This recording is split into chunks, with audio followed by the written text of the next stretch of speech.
Calling the little place that I lived a sleepy small town seems ironic right around now. Not like any of us were going to sleep anytime soon. Or ever again, maybe. I've been awake for 72 hours now, so give me a little grace when it comes to keeping my story straight. The past few days in Hazelwood have been chaotic for everyone, and we're all running on fumes. The last morning everything was normal was Saturday. I ran out to Wally's grocery to get a few things to throw on the grill that night. Figured I'd have a couple friends over, a few drinks, set up the fire pit now that weather was getting more crisp, have a nice night. I barely got through the door when the truck started going through the streets, a pre-recorded message playing asking everyone to return to their homes for their own safety. An alert came through on my phone within seconds, echoing the sentiments. Emergency alert. Please stay indoors.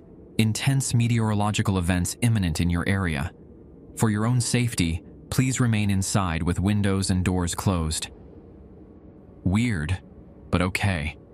Maybe there was a storm system coming through, but why wouldn't it say that there would be a tornado watch or something? Everyone else was just as confused, milling back to their cars to head back home. I did the same, hopping in my crappy old hatchback and getting back home within minutes. After going inside, I sat up near the window for a few, curious to see what might be going on. Well, the alert wasn't wrong. Clouds rolled in quick, massive, dark, swirling ones. I could see purple lightning even discharging in some, with the occasional flash of green coming through. The rain that came with it brought a smell that I could pick up even from inside the house. Metallic, though with a hint of acidity that almost stung my nostrils. There was nobody out on the streets, not even animals running around. All in all, it came down pretty hard, but only lasted maybe 20 minutes at most. The second alert followed not long after everything stopped, this one making me a lot more nervous than the first. Emergency alert. Please remain indoors, stay awake, do not fall asleep, or allow any friends and loved ones to do the same. Please stay tuned for further updates. This one had me. I honestly thought it was a hoax for a minute, like that time someone sent a fake nuke warning to everyone in Hawaii. The more I looked around outside, though, the more I wondered. Everything was too still, especially for a Saturday morning. Not even the birds were chirping. Hell, even the crickets and frogs that normally would be throwing a fucking rave after every shower didn't have anything to say. Just eerie quiet, not even a breeze to rustle the leaves. An ambulance cut the silence, tearing down the main street just a few dozen feet away, going further into town. They didn't usually go that fast down this part of the road, considering all the residential homes out here they had to blow by. I walked out on my front porch, looking around to see what the hell might be going on. "Strange weather, ain't it?" a gruff voice shouted over to me. Across the road and to the left, old Mr. Hutch was sitting out on his porch, rocking in that same old chair he spent hours in. "Yeah, weird stuff. Those alerts seem real to you?" I asked. He looked at me, not understanding, so I held up my phone to him. "The emergency alerts that came through, did you get them?" "Oh, I ain't got one of those damn things. Just the landline. Don't need all that Facebook and Twitter bullshit," he said, starting to go off louder. "Something happening in town?" "Not sure, to be honest. I just got an alert that said stay inside and don't fall asleep. Might not want to stay on the rocker too long in that case," I said. He only laughed. "Son, I've taken Saturday naps at noon since I was a boy. Didn't even miss them when I was riding choppers in Vietnam. The cell phones ain't gonna stop that." He chuckled out. I couldn't help but laugh along with him. Man had his priorities after all. Not like I could argue him out of taking a nap on his porch. "Enjoy it. I'll catch you later. Tell Mrs. Hutch I still want her Swedish meatball recipe when she gets a chance." We both gave parting waves. I stepped back inside, moving into my home office just down the hallway from the front door. Cracking the blinds here, I had a full view of the neighborhood, including Hutch now beginning to nod off on his porch. While I booted up my computer and started getting a little work done, I just figured I would keep an eye on things. I don't know how much time had passed, maybe minutes, maybe an hour at most, but I started noticing him kind of jerking around in the seat. The guy was in his late 70s, so I got a little nervous and started to run outside, seeing what if he needed help or was just having a bad dream. Barely made it off my porch when his head quite literally ejected from his body. I don't know how else to describe it. Fired right off his shoulders like a damn firework on Independence Day. Soon as it did, though, something else just sprouted right from the bloody stump, taking up residence where his head was before. Looked like this centipede thing. Tons of spindly legs coming out of the sides with one huge hexic eye right in the center. It bent and swayed on the shoulders as it extended from his body, getting used to it before making it stand, walking into his house next. For a minute, I was split on what to do. Either run back into my place and barricade the door, or run in and try to save Mrs. Hutch, assuming she was in there. Not that I had to assume long, as a scream cut the air just seconds later. No time to think, I ran full burst up the porch steps and through the front door, emerging on a terrifying scene. Hutch's body was pressing down on his wife, the massive centipede bursting from his stump neck striking at her. It had already gotten her a couple of times. Dozens of sharp tendrils extending from the mouth of the thing had nicked at her skin. Apparently, that's all it took. Something secreted in those pincers was winning the battle over Mrs. Hutch, making her quickly lose consciousness and fall to the floor. As she fell asleep, the Hutch centipede thing got up, turning attention to me now as it walked forward. "Whoa, whoa, whoa, hey, no! Leave me alone, Hutch! I swear to God!" I said, scrambling to find anything that could function as a weapon. There was a bag of golf clubs right by the door. Not sure what I was about to get from it, but gripping one of the handles, I pulled it up, emerging with a damn thick driver. Good enough. No hesitation. This thing didn't have a damn head. It didn't have any rights other than what it was about to get. I swung the club hard, catching the centipede thing right on the tip, making it hiss as it reeled back. Mrs. Hutch began writhing on the floor, screams coming through in guttural barks as something tore at her throat from the inside. Her head didn't fly off nearly as violently as his did, but stretched and tore instead, pain and fear in her eyes the whole time. It looked like even while she was feeling this, she was just going through a nightmare in her sleep, seeing death play out on an infinite scale in her mind. The centipede that emerged here was smaller than the other, and didn't seem to have control over the body quite yet, maybe because it appeared too early. Either way, Hutch was still bearing down on me, so I swung again, this time retreating for the door, desperate to get to safety. Backing through the door nearly caused me to trip over the threshold, swinging once more at the terrifying bug as it lashed out at me. This time it caught my swing, twisting around the club in order to take it away from me as arms raised to grab onto whatever of me it could reach. Stumbling probably saved my life, giving me a slight distance to turn and start running down steps, back over to my house. Clouds were still obscuring the sky above, fresh flashes of lightning beginning to go off above. Something was in the air, different than after any other storm, and the sound of screams began to reach me faintly over the still air. I wasn't the only one contending with what was going on, apparently. The door slammed behind me as I dove through, quickly deadbolting and locking it before drawing my blinds closed. It only took seconds for them to start banging on the door, then massive thuds landing on the solid wood, way more power behind the hits than old Hutch ever had in him in his prime.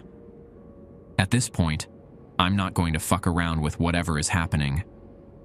There was an old shotgun up in the attic in a case, left to me by Gramps when he died a few years ago.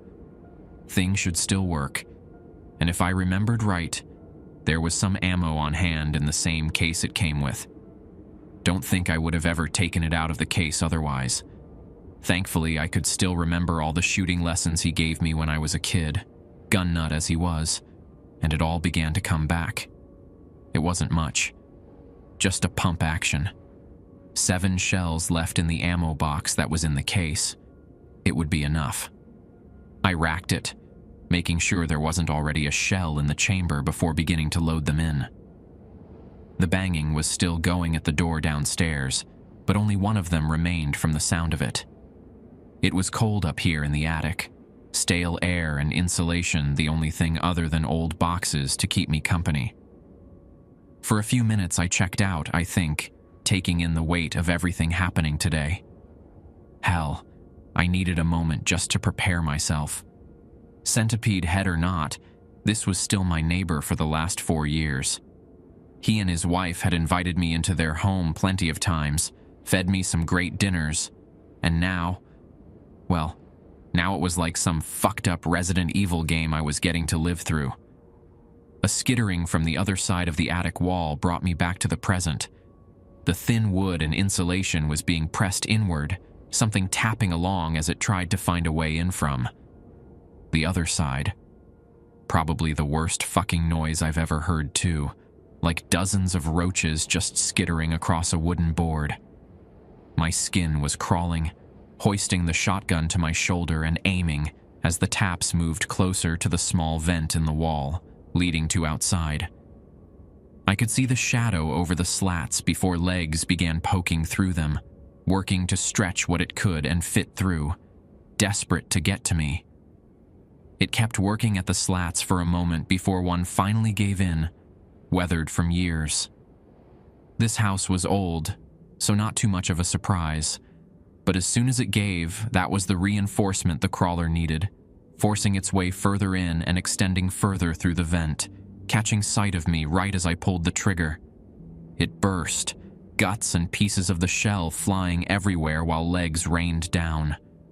The remainder of it slumped over, dangling in the window as I made my way back through the attic door, still focusing my gun right on the damned thing. I got downstairs and heard Mrs. Hutch still beating on the door, fistfalls getting louder as she seemingly gained more power behind the blows. I hesitated only momentarily, unlocking the deadbolt and stepping off to the side into the hallway, behind the door as it opened. Gun trained right at where eye level would be, or at least where I hoped it would be when she eventually entered the house. Almost shit my pants when this thing curled right around the doorway and stared into my fucking soul before I got it together and pulled the trigger. It burst, spattering guts all over me and making my ears ring at close range. Her body fell forward into the doorway, remains of the centipede skittering on the wood floor as it went through death convulsions. I stepped out, partially to see if anyone else came out on hearing the noise, and partially to see what had happened to Hutch's body. The answer was slumped on the lawn right by the wall, centipede extended all the way up and through the attic vent. His body wasn't even able to fall completely, with the centipede holding it up, likely at the limit it could stretch.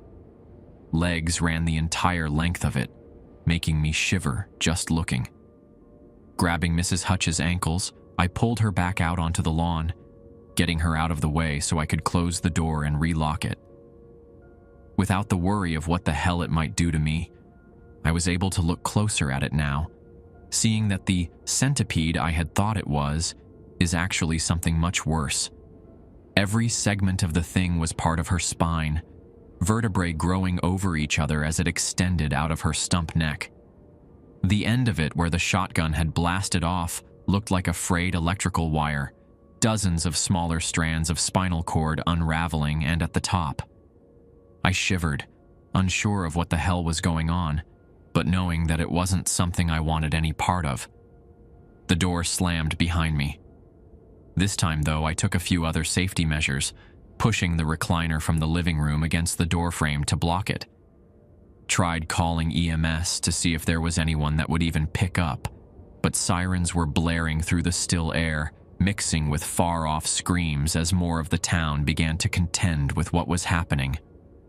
The line was dead, much like I expected, and all I could do was sigh, turning on the television and knowing our dinky little town would never get the attention of the news. Sure enough, just more crap instead of news. A CEO arrested for money laundering, a reality star who was fighting back against plastic surgery rumors, another war on the horizon with some far-off country. Usual day in America. God, I was tired. I remember pacing my house until the sun went down, just hoping that I could hear something about what was happening in the world outside. Meanwhile, the cloud cover was still there, jolts of electricity lighting up the skyline every so often. The sirens eventually faded, but the screams didn't, only changing position as more of the town found the same thing I did, just without as much luck surviving. Good news was that I had a decent amount of food. My grocery trip this morning was for a pretty spontaneous get-together, not that I had heard from anyone since that first alert popped up. If my friends were still out there, I hoped they were still human at least. If not, who knows? Maybe they made it out before things got bad. For once, I was kind of thankful for my bad sleep schedule. Insomnia was something I've struggled with on and off my entire life, going whole nights without sleep at some points, and just segueing into the next day. Not sleeping wasn't too much of a challenge for me for a while anyway. Eventually, I just drew the blinds and tried to find something to do to keep my mind occupied, hoping some alert would come through, telling me that everything was okay now, and it was just some, I don't know. Nothing about this would fit into any natural explanation. Who knows? Maybe it's still all a dream and I'm just asleep in bed, unaware that my alarm's gone off at this point. Wishful thinking, of course. Around 2 a.m, someone set one of the houses down the street on fire. Despite the rainy conditions that had persisted since the first warning, the entire neighborhood quickly began to catch with no firefighters coming to get it under control. I was nearly dozing off in my living room, television on loud to hopefully keep me awake with the noise.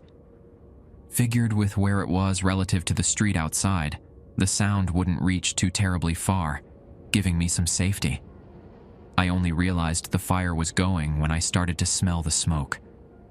Looking out the front window revealed it had already jumped pretty far, only about 2 houses away from me. I was going to need to get the hell out of here or face the flames. Took everything I could, shotgun, a little cooler of food I threw together that could easily be eaten without prep, some medical supplies from the bathroom, loaded it all up in the car, and hit the road. It only took me about 5 minutes of driving to reach the edge of town and realize things were far, far more fucked than I had originally believed. Cue my fucking surprise when I'm driving along the highway, going slower than normal thankfully because I wanted to be vigilant, and I run my car smack into a solid goddamn wall. Can't believe how fortunate I was to get out relatively unscathed, only a nasty bruise on my shoulder.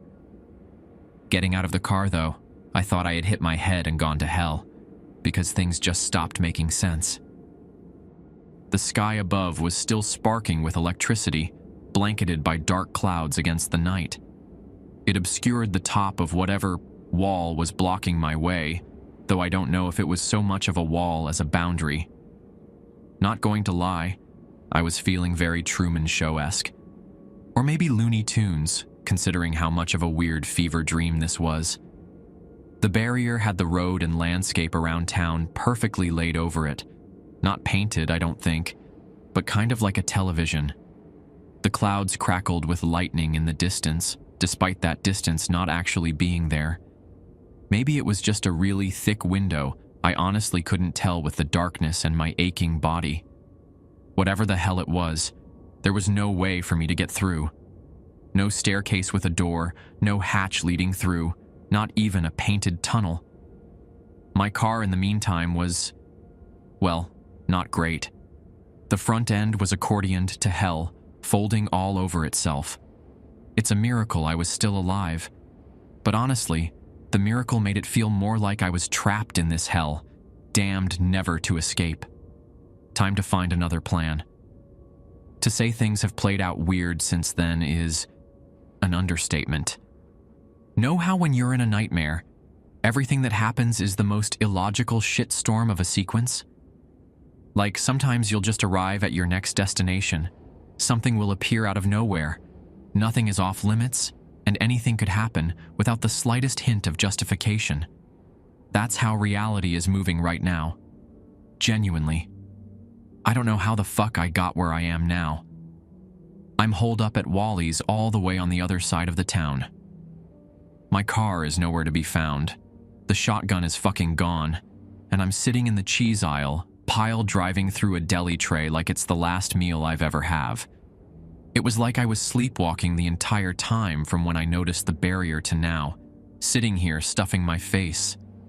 I nearly fucking choked because of how taken aback I was.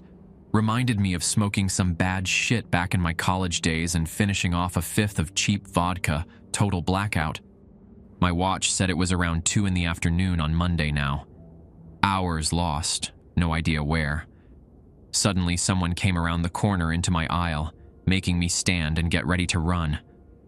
Whoa, you all right? A voice asks. Female, probably around my age. Seemed familiar. Perry, you okay over there? When did I get here? I asked, realizing my voice was shaking now. She hurried over, putting a hand on my shoulder. I recognize her now, Sarah, one of the cashier girls that works here during the weekdays. About 5 hours ago. You've been pretty out of it though, saying stuff about a wall. Looks like you took a pretty nasty bump, she said. I was starting to notice my surroundings more. The dim grocery store lit by every other halogen bulb in the place, dark overcast lights outside with the occasional lightning. Fuck. It wasn't a dream. There's more of those things out there, yeah? I said, looking toward the nearest exit now. The deli windows were boarded up tight against the outside, while the front doors were barricaded by all the shopping carts that could be brought in. God, I can't remember a damned thing. It's okay, Perry. All good. Come on over and talk to the others. We're trying to see if we can put anything together, she said, beckoning me back toward the stockroom. There were 4 others in there right now, all gathered in a little fort of pallets and supplies. One of them had set up with a knife, sharpening mop handles to use for defense. 2 guys, 2 girls, with Sarah and I joining to bring it to an even split between the 6 of us. You're looking rough, man, said one of the guys, the one not sharpening broom handles. I recognized him from somewhere, but the face just didn't quite reconcile with anyone I could think of. You run into the spines? The centipede things? Yeah, I said, nodding. The others all murmured agreement. Apparently, we had all seen it at this point, surviving to get this far. I'm sorry, I can't remember how I got here. Nothing makes sense. It's starting to get that way for all of us. One of the girls, a blonde covered in tattoos, said, I was sitting safe in the truck stop off 90 just a few minutes ago, and now I'm here. Not a fucking clue how. You've been here for a few hours, though, Sarah mentioned, looking at her. The other woman, a smaller brunette with glasses that made her look like the binoculars from Toy Story, nodded in agreement. Sarah looked to the steak guy next. What about you? Stocking up in case of vampires? He just kept carving, sharpening one end of a mop handle that was already finished with a wicked point. Even then, he continued. His only words, I had a baby. That was enough for the rest of us to infer what must have happened. Not many humans spend most of their time sleeping, but a baby. Jesus. Poor guy. We left him to his steak sharpening after that. Have any other alerts come through? I asked, looking around to the others. I feel like there's something I might have missed somewhere, some crucial event. But everything was a blur. Nothing about how I got here made sense, with everyone else sharing similar feelings. At this point, even if we could get out of town, would it be too late for us? Just the same stuff. Don't fall asleep, stay awake no matter what. Isolate any who may fall asleep, bullshit like that, the other man said. I still couldn't place where I knew him from, with big, bushy eyebrows that met in the middle, and a thick comb over on top of his head. I was visiting my grandpa at the senior center when things started going crazy. Old people napping everywhere. Heads just started popping off like champagne corks. Yeah, what the hell is going on with those? I asked, still trying to gather my bearings. I thought they were like bugs. I have a theory that something happens when we enter REM sleep, Binoculars mentioned. It awakens whatever makes the spine take over. So that's just their spine? Tattoo asked now, panic in her eyes. Swear the one I saw still had eyes on the end of it, looking at me the entire time it came after. Then those freaky threads that were coming out of it. Ugh. Don't let those touch you, I mentioned, recounting the story of the Hutch family. They all shuddered, except for Steak, who just kept staring blankly at the sharp point he was making. He stopped carving after a moment, staring at the nasty tip on the javelin he had carved. Hey man, you okay? Be careful with that. I'm sorry, Millie, he said, standing up and situating the point of the carved handle on his neck, tilting a little ways inward. It was like watching a car crash in slow motion, knowing that you're about to see something awful, yet too terrified to move in time. He situated both hands on the handle, pushing the point into his neck so hard a little bead of blood began to ooze out, and threw himself forward toward the ground. The other end of the handle didn't have a mop head on it, just metal and rubber for holding it in place. It hit the ground, catching on a crack in the concrete that stopped it suddenly, holding it upward at an angle. The force of him falling forward made the point immediately puncture right through the underside of his head, managing to poke far enough through to come out the other side of his skull. God, why? Why did he do that? Sarah was backing away from the body, screaming now, while I and the other strange man just jumped back and stopped, unsure of how to process what was going on. Binoculars and Tattoo were holding each other, both in tears. He's dead! Steak let out a half-gurgle, almost a comical noise, as if he was reassuring her he was still somehow kicking. His feet staggered forward a couple of steps, quickly beginning to slip in the blood pooling under him. I motioned for everyone to leave the stockroom, heading back into the main store and away from the horror in front of us. Is it bad if I'm jealous of him? Honestly, at the rate this is playing out, taking myself out doesn't seem like the worst option there is. Better than nodding off and having my spine rip out anyway.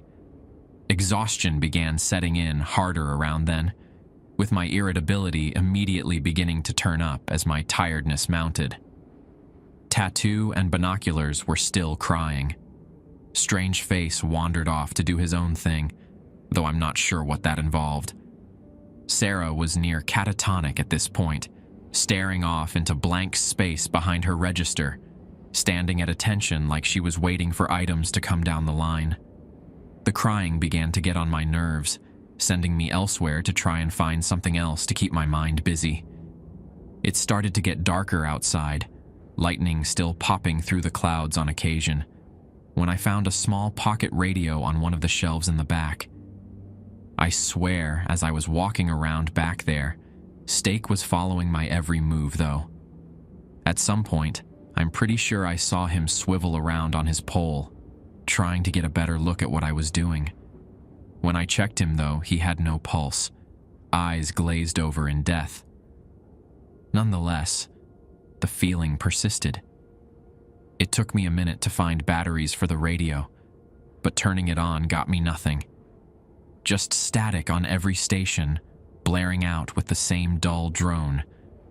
I was about to give up when it suddenly shifted, a monotone voice coming over the tinny speaker. Stay awake until the alert is lifted. Thank you. Attention.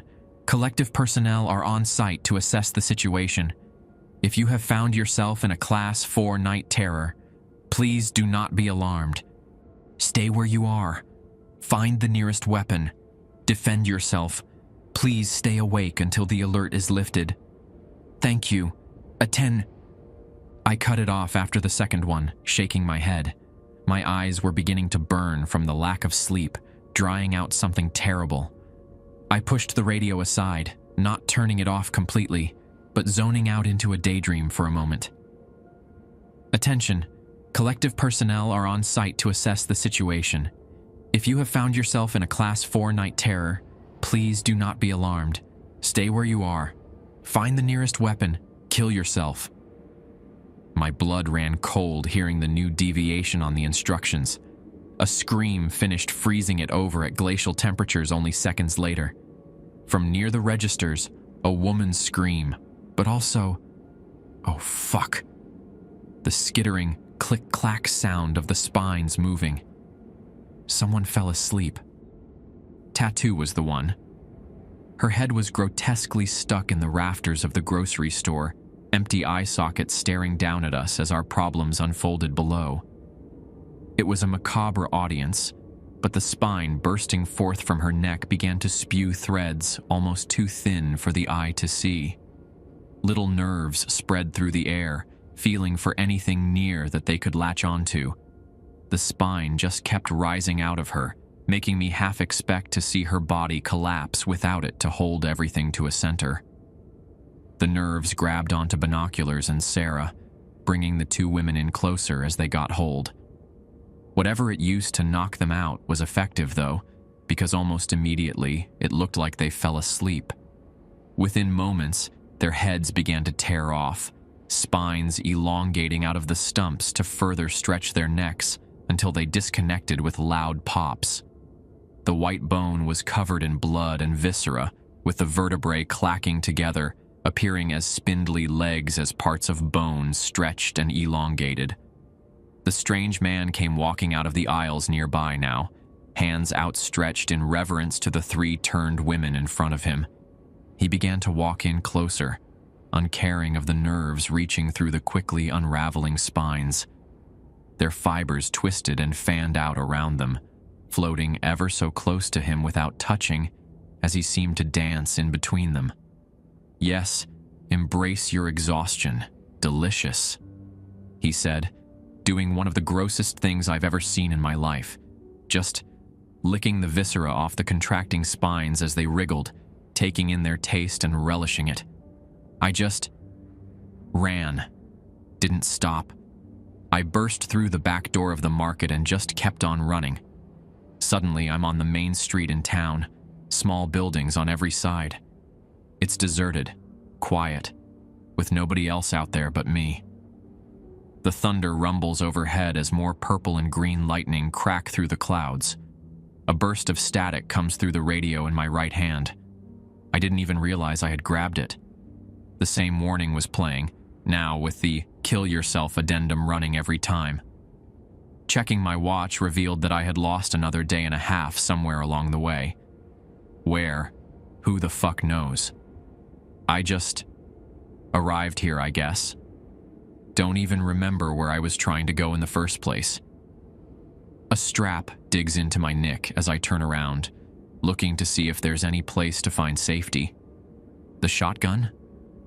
Holy shit. The shotgun is slung over my back. How did I get it back? Did I make the trip back to my car, then come back to the center of town? That didn't matter then. I could hear them. Hundreds of them. There was just the skittering sounds of tiny, jagged feet on the pavement all around me. The clickety-clack of vertebrae as they smacked and scraped past each other. I could see the nerves flying into the sky above before they all even got here. Massive spinal columns extending out of every single body from a bloody stump where the neck should be. There was a small flower shop to my right on the road that I tried to duck into, but couldn't get through the door. Even worse, when I looked at the door to see if I could break the glass, I realized it wasn't even glass. It was fake, just a picture on a wall showing a shop interior, fake handles sticking out to fool idiots like me looking for safety. "Perry, you must be tired." The strange man was back again, suddenly right in the middle of the crossed roads, looking right at me. His bushy eyebrows were furrowed, a small, buck-toothed smile breaking through his lips. God, why did he seem so familiar but so terror-inducing? Everything about him just looked uncanny, off by the slightest bit. An imperfect impersonation of a human. "Just take a little nap. We'll make sure nobody bothers you." "What in the hell are you, man? What's going on?" I asked, tears breaking through my voice. "I was hoping to play with the rest of you more, you know. I mean, I've been starved, don't get me wrong, but I wanted to have fun with all of you." He was gleeful at this point. "Didn't you say your grandpa turned? Was that a lie?" I asked now, trying to stall it while I figured out something, anything. Behind the dozens of spines that were lined up on each street, blocking the way out, I noticed that same solid backdrop. We were stuck here in the scene of a nightmare, no way in or out. This fucker must be the one causing it. Was it a lie? It did happen, just like all nightmares happen. Every little synapse firing in your brain is a very real situation. Just one that only you ever experience. What happened to you in one person's dream might be different than what really happens to you. But that doesn't mean it didn't happen. All the cryptic shit was just making me more frustrated, already irritable from the lack of sleep. The nerves from those damned spines kept inching closer, moving in toward me. There wasn't any fucking way out of here. "Attention. Collective personnel are on site to assess the situation. If you have found yourself in a Class 4 night terror, please do not be alarmed. Stay where you are. Find the nearest weapon. Kill yourself." The radio cut through, blaring static and that same message. The strange man rolled his eyes, giving a loud groan. Ugh, those assholes. You know, they've kept me locked up for decades now. No wonder I've been able to eat so much. It's been forever since my last good meal. He began again. I pulled the shotgun off my back, hefting it at my shoulder and aiming at him. He stopped, a look of surprise on his face as he walked closer, examining the shotgun from top to bottom before literally putting his eye to the barrel. Bang! My finger wasn't even on the trigger, but it still fired, blowing his brains out right in front of me. The entire top right half of his face was gone, back of the head included, and what was left of his mangled mouth was fucking laughing maniacally. "You can't kill me on the home turf, Perry.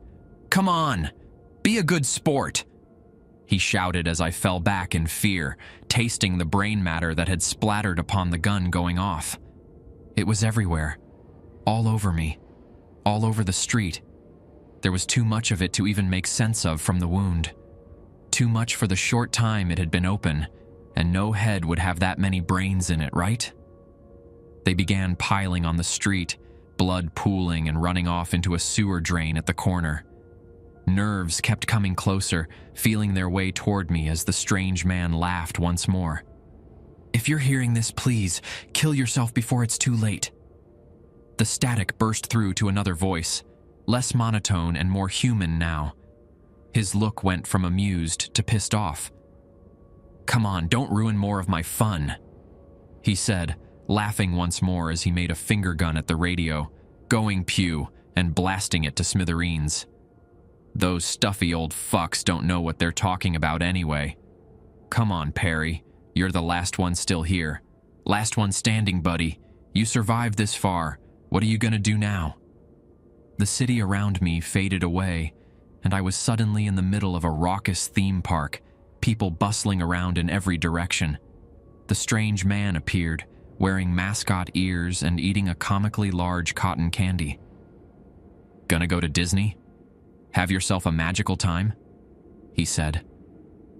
The scene dropped out as soon as it came in, water now flooding in from every direction, pouring over the edges of some invisible tank to sweep me away. I desperately reached for something to keep my balance before feeling sand under my feet, solid ground once again. He appeared once more, a comical tourist garb and huge camera slung around his neck. He pushed the button on it, causing the flash to blind me, closing my eyes against the madness happening. Island vacation, maybe? Rest and rejuvenate? Flames burst to life everywhere, the smell of sulfur stinging at my nostrils. The bright light that blinded me only moments ago was replaced by molten fire billowing from the ground below my feet. The heat was more intense than anything I'd ever felt. Or maybe you'll just let me drag your poor soul down to hell, huh? How about that, Perry? His laughter echoed in every direction around me, making me want to claw my ears out. My sanity was slipping with every passing second, exhaustion tugging at my last shreds. Meanwhile, he fluttered around me like some fucking demon, spewing hate and vitriol at me from every direction. "No, stop," I said, flipping over the shotgun and putting the barrel in my mouth. I could hear him realize what I was doing before I even knew it, but it was too late to stop me. I pulled the trigger, feeling the explosion rip at the back of my throat in excruciating detail, blasting apart my brain from the insides. I was still alive. Everything hurt like hell.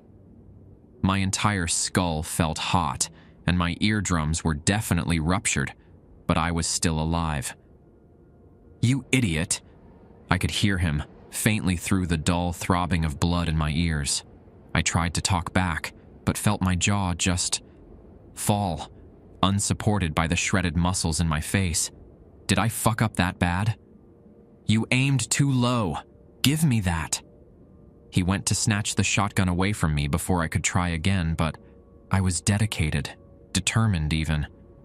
I hoisted myself back, tilting my head and holding the shotgun to the roof of my mouth.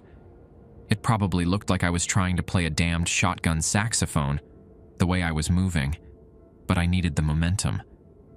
Taking a page out of Stake's book, I threw myself forward, pumping the shotgun as I started moving, and slammed the butt of the weapon into the hard rock at my feet. I felt it fire off one more time, successfully blasting my skull apart into billions of little fragments. He screamed at me as the hell around me faded to black, a sweet abyss of death. I almost choked sitting up, gasping for air and feeling the cold tile under me as I scrambled to stand and run. Someone pushed me back on the floor, shining a light into my eyes and holding them open. "Clear! He's clear!" they shouted. "Get me a stretcher. The last one made it back." They were dressed in a nice suit, hair perfectly styled short. I looked up at the ceiling above me as hot bile burned in my throat, threatening to push its way up and out. Another man in a suit ran by, bringing a small medical kit with him. He began checking on me, taking blood pressure, vitals, anything that he could. "Where the fuck am I?" I asked, choking back the bile. "Wally's Grocer in Hazelwood, Georgia," the first agent that had shouted told me. "Do you remember what just happened to you, sir?"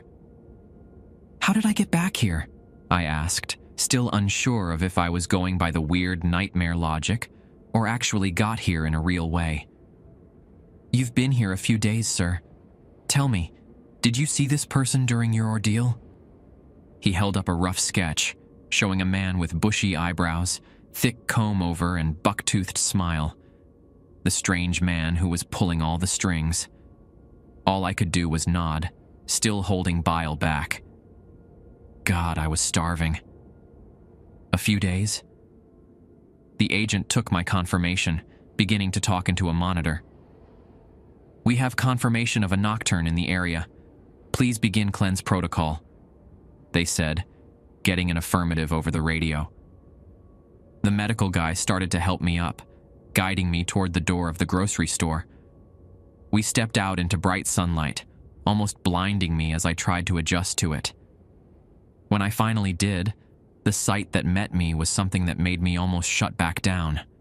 Body bags lined up down the central street in town.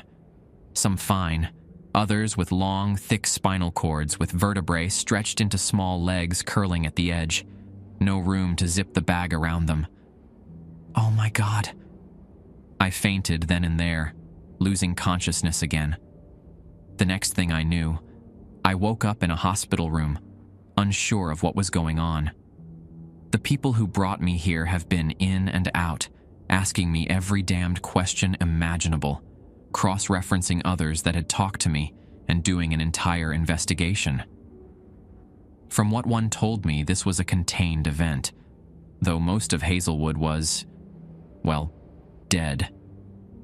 3 days in a nightmare and the town collapsed, everyone giving in to their exhaustion while that thing preyed on them. What a fucking way to go. I saw Steak walking through the hallway outside my door earlier today. He was carrying a little bundle, talking to it and singing its songs. I noticed on one of his passes that a hand was sticking up from the bundle. Plastic, lifeless, but not to him. The nightmare was only beginning for him. No matter how much I've tried to get sleep since coming here, it just doesn't last long. The night terrors were rough, the spines haunting me through any dream, no matter how good it starts out. They said they're going to prescribe something for a dreamless sleep tonight. I hope it works.